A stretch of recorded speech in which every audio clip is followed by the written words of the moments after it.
We're here today with Dr Shane Horgan, who's a lecturer in criminology at Edinburgh Napier University and works with the Scottish Institute for Policing Research. Shane, could you just tell us a bit about your role either with the university or with CyPR as well? Yeah, absolutely. So currently I'm a lecturer in criminology at Edinburgh Napier University. I've been there since August 2019. So been there physically for between August and March 2020, but there for coming up to nearly 2 years now. And prior to that, I was a lecturer at the University of the West of Scotland. And at Napier, I'm program lead for policing and criminology degree. And I'm also then kind of researching in the field of cybercrime, cybersecurity, but with a particular focus on the sociological and criminological dimensions. So kind of focusing less on the technologies and more on how people interact with them and think about them and how their use is ingrained in things like culture. With CyPR then, kind of on the back of that, I kind of work alongside CyPR. CyPR is currently housed at Edinburgh Napier University, and it facilitates partnerships and academic kind of knowledge exchange and research and knowledge generation with Police Scotland across partner universities. So there we're kind of, my work with them is primarily around developing research and kind of knowledge exchange work to influence and improve and reform policing and kind of help Police Scotland wherever they need it.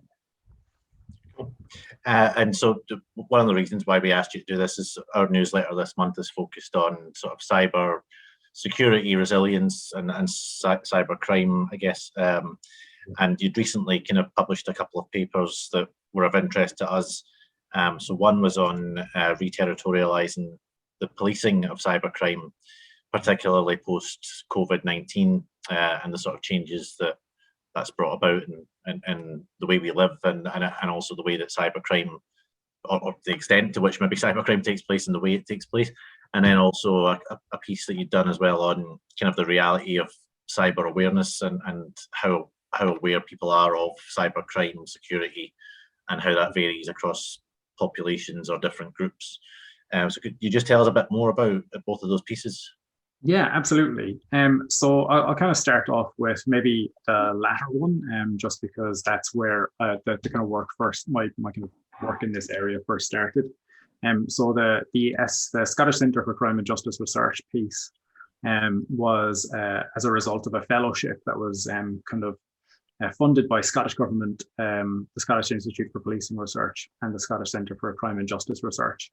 And the idea behind that fellowship was to take our doctoral research that I completed mine in 2018 to put it to work for policymakers to try and translate its research findings into things that could be digestible for government, police, civil society, and kind of help inform policy. So I spent about a year working with or kind of learning from policymakers and policy analysts in Scottish Government and various sort of seminars hosted by SCCJR to kind of allow us to build our skills and help refine those arguments so that they were more accessible. And that publication was sort of the output of that. So that's kind of a summary of my PhD, which kind of took place between 2013 and 2018. Most of the field work was carried out pre-pandemic, so 2016, 2017. And that piece of research was mostly about trying to understand how people in their everyday lives kind of thought about cybercrime. Did it have a place? And what did it mean to them? And what sorts of feelings do they have about it? And then secondly, how did they react to it? Did they engage in particular behaviors to kind of protect themselves from it? How did it work? It was really a mapping exercise because it was quite new at that time as a topic in general, and it was certainly newer to criminology as a discipline. We were kind of getting to grips with that.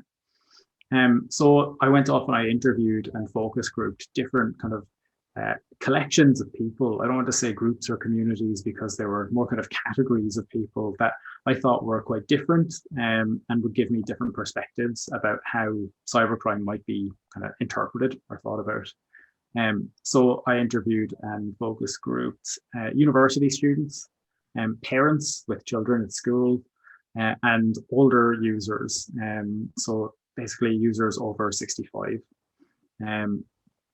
And what I found was that depending on which kind of group you talk to, they had different sort of priorities and ideals and life experiences, and things that mattered to them at any given time. And those sorts of kind of contexts affected how they interpreted messaging, like cybersecurity messaging. So I found that their interpretations of those messages would vary from group to group, especially broad ones like change your password, but also how they thought about cybercrime and what it meant to them.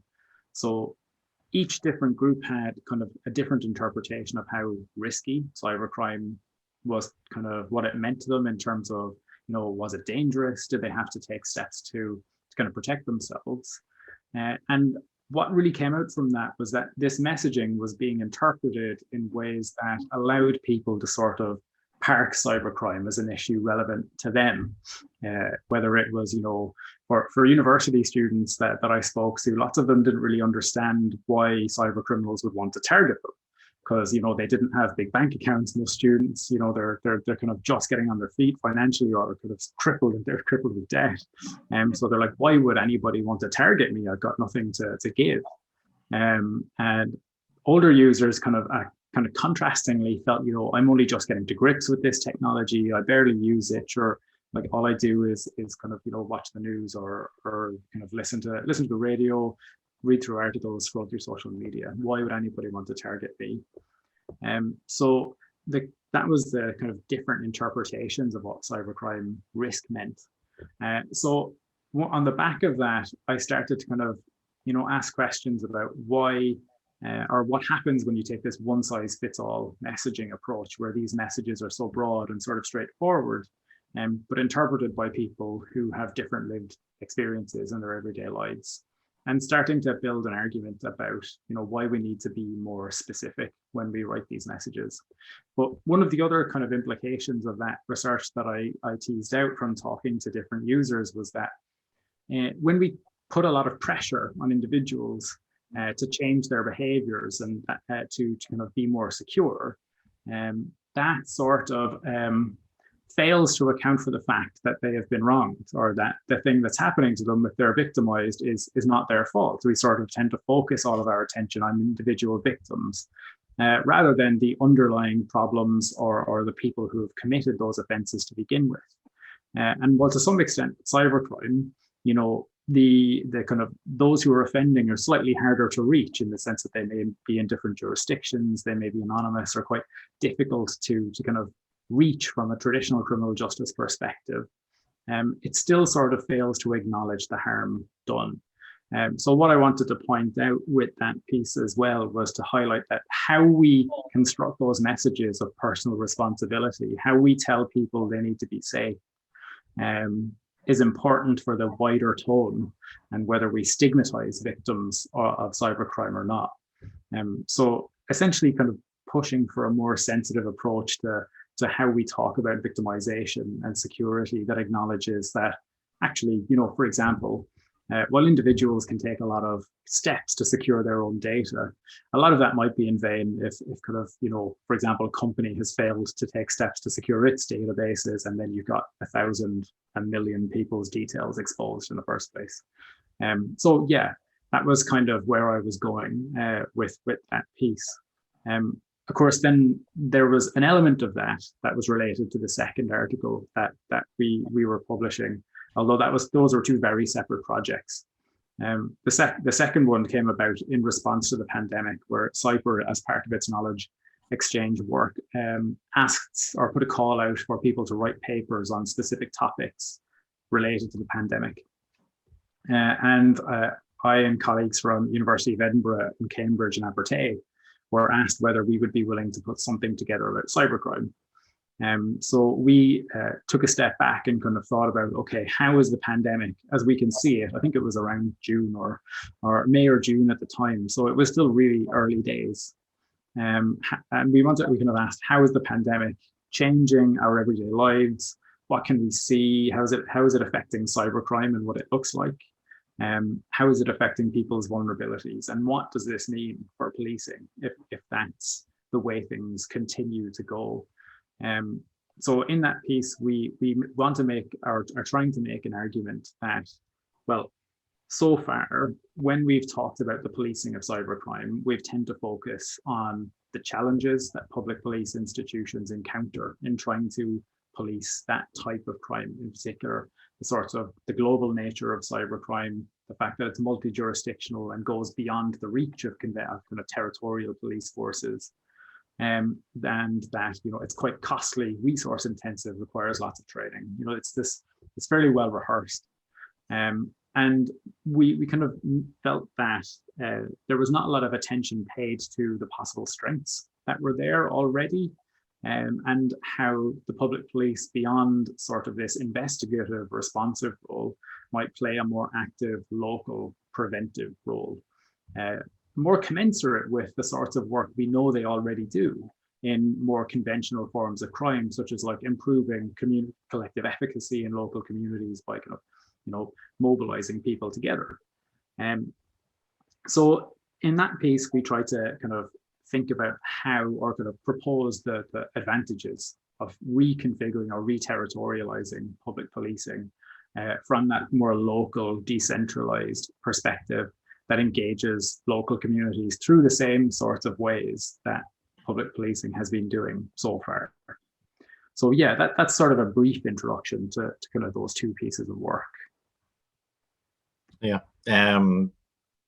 it was very interesting, the stuff around just a lot of the sort of cyber crimes that are taking place, particularly maybe as COVID has brought changes to the way we live and work, etc., and how much more time we're spending on technology. A lot of people will have been introduced to new technologies for the first time, and kind of at the idea that the victims and people causing harm through cybercrime are within local communities. So it's not whereas I think it's in your research you had mentioned there's this idea has been allowed to take hold even possibly within policing, that cybercrime is always complex, it's always, or it's mostly international, it's mostly complex, it's mostly between jurisdictions, but actually a lot of it isn't. It's just things taking place between people in localities.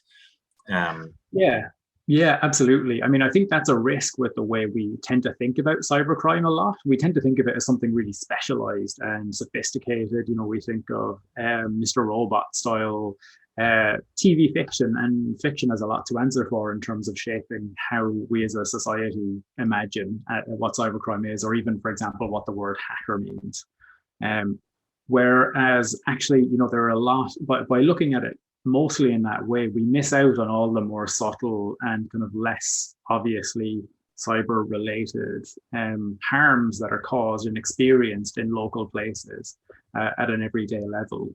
And we kind of think then that on the back of that, local police who are engaging with communities are fairly well positioned to begin to understand those problems as defined by communities themselves, whatever community might mean, and begin to generate solutions that are kind of co-produced rather than that is top-down. Because an issue that we kind of argue in the paper that one of the tendencies of cybercrime policing is that it's been very centralized. It's been very top-down, where you have central specialized authorities who have a lot of resources and knowledge and specialist knowledge in the area. I'm thinking like the GCHQ and the NCSC to kind of guide and direct more local authorities and say the Scottish government and kind of support their work. But so far, kind of conversations at that local level with individuals have been relatively untouched, or at least that's not something we've paid a lot of attention to as researchers in mapping what work is going on at that level. So, for example, while you've got a lot of work in the Scottish government taking place in the public sector, in the private sector, and the third sector, where they've got a sort of three-structured cyber resilience strategy that's each addressing those respective sectors in quite a tailored and sophisticated way. But so far, the public have been kind of relegated a little bit as sort of to these top-down one-size-fits-all models. And while that certainly has a place, there's no doubt about it, and behavior change as a response is to some extent inevitable, because we do have to change the ways we kind of engage with the internet in order to keep ourselves safe and keep those around us safe as well. Because by one of us keeping ourselves safe, that's sort of protecting our network a little bit as well. It has more of a collective function. We wanted to put more emphasis on thinking about what that might look like. What would a local cybercrime policing look like? It's an interesting thing on prevention as well, just because obviously you talk a lot about we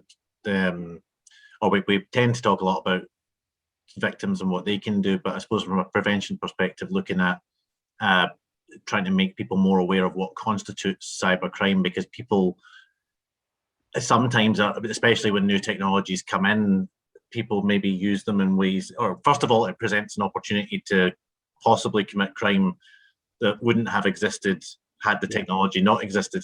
So for example, I was aware of a couple of examples, particularly around sort of sexual crimes, where had certain technologies never existed, I think it was a sex addiction specialist was saying that had certain technologies not come in, there are people who would not have developed addictions and who would not have had the opportunity to then use technology to commit crimes. So actually it was causing issues for people who wouldn't have otherwise had issues, and then criminal behavior was occurring because of those issues that technology had created in a way, or had tapped into.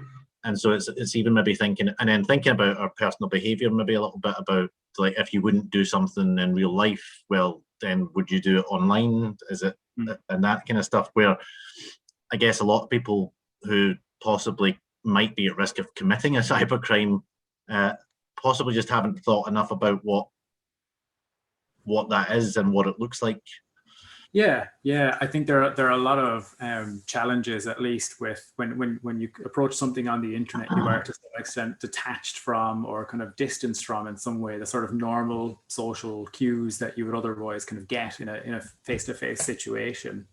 And for example, as you say, and I guess that's one of the things that the pandemic kind of prompted that was so interesting to us, was that we had this really rapid reorganization of how everyday life was going to work and look.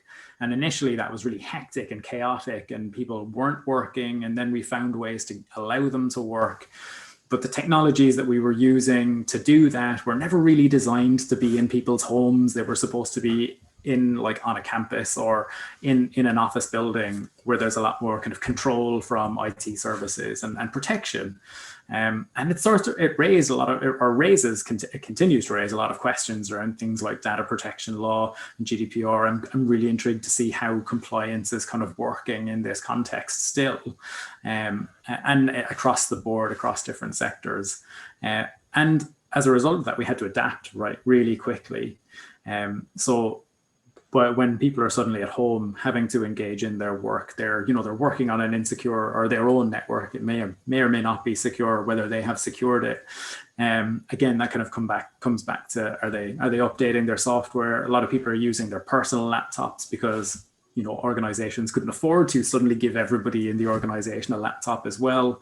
So it just raised so many opportunities, as you mentioned, for crimes to take place and for more people to be victimized than there were before, because more people are using the internet. And of course, that presents a very appetizing opportunity if for maybe offenders who are interested in exploiting things like messaging, like we pointed out in the paper, and exploiting the fear like that. That's kind of something that we need to acknowledge as well, is that lots of kind of conventional cybercrime attacks are about social engineering and using emotions like fear and worry and anxiety to kind of, as they're to trick people into doing the things they want. And it's at that point, I think as well, we need to be really careful about ensuring we don't stigmatize those who are victimized by those campaigns, to kind of ensure that they get the support they need, for one, and that they're willing to report it on the other, because stigmatizing victims or potential victims can only kind of damage the picture we get of the true nature of offending and how many people in Scotland are actually affected by those problems. Yeah. And was just sort of wondering then, so obviously technology is changing all the time. Like, are there any kind of like fundamental issues or things around technology we need to be aware of and taking action on that are going to be constant, do you think? Or is it just a kind of case of as new technologies and new changes happen, we just need to kind of be quite aware and reactive to that? Yeah, I mean, that's really interesting. I mean, for one, I should definitely clarify that I myself am not a computer scientist or very technical. I'm very much a social researcher. So my knowledge of the kind of specific tech aspects is limited to kind of more just enthusiasm rather than any real qualification or expertise. But in the way we approach, I mean, I guess the thing about cybersecurity is that like the reason we need cybersecurity is because it comes from, you know, unintended consequences and kind of unintended uses. So these are inevitably going to be things that emerge that we certainly could like predict to some extent. You know, with the pandemic, it was definitely no leap to see that people were going to exploit things like phishing campaigns with COVID messaging, the possibility of the track and trace or the track and trace applications and fake apps to their advantage. And I think that actually the UK government and the Scottish government were really quite quick to respond to and kind of raise awareness of those messaging campaigns back in the early days of the pandemic, which was really productive. But I think, yeah, as you say, we need to kind of constantly be, we need to think critically about how technologies might be used in ways they're not intended to victimize people. But at the same time, I think we also need to pay really close attention to how they're being used by legitimate entities, but in ways that maybe they're not held accountable for. And if they were held more accountable for, we might be able to better address the problem with kind of data insecurity more generally. So kind of making sure that we're balancing our kind of approach to insecurity by helping individuals to be more cyber resilient, but also ensuring that their data, when it's stored and kind of used by other entities, that they are also held to account for how they use that data and keep it safe.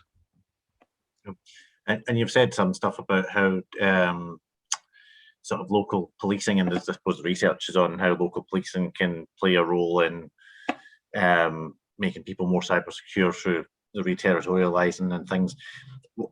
I'm not sure how aware you are of kind of community safety partnerships or exactly what they do or how they look, but do you have any thoughts on kind of how community safety as a policy area or partnership groups can work on this and play a role in this? Well, definitely. I mean, I've been kind of familiarized a little bit with community safety partnerships through a colleague from UWS, Catherine Davidonis's work on community safety partnerships in Scotland and how they work. And I think that, I mean, absolutely they have a role or a potential role to play in how we go about, well, first identifying what the problems are, given the sort of nature of dialogue that we are proposing would be more productive in our paper, and finding kind of or co-producing solutions to those problems to begin with. So I think, yeah, given the kind of the situatedness of community safety partnerships in those very places that we're currently kind of trying to reach people and get those messages out as a policy direction, that seems like a primary vehicle for that to happen in concert with police and other community organizations. So yeah, I think it really has to be a collective effort and one that kind of is very well networked. And so far, I think I mentioned earlier, you know, you've got examples like the Cyber Resilience Unit, who have a team dedicated to working with, say, the SCDO to promote better cyber resilience amongst third sector organizations in Scotland. And they've got kind of a really wide net to reach as many organizations as they can. And I think the next step then is to find a similar way of casting a net to different communities in Scotland, particularly those, as we know, who are maybe have less access to these messages, because we need to remember that not everybody has equal access to the internet, and as a result, that they also don't have equal access to cybersecurity and the knowledge to be cyber secure.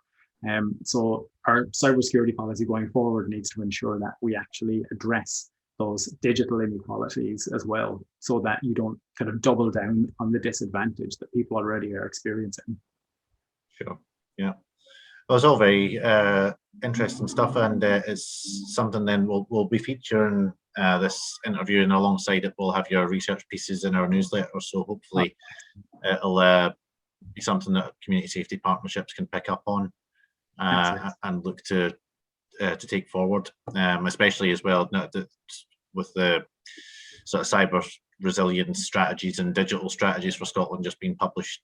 So it's a kind of good time for community safety to be thinking about how we play a role in that. Absolutely. Yep. So, well, thanks very much then, Shane. It's been a pleasure. Thank you so much for having me. No worries.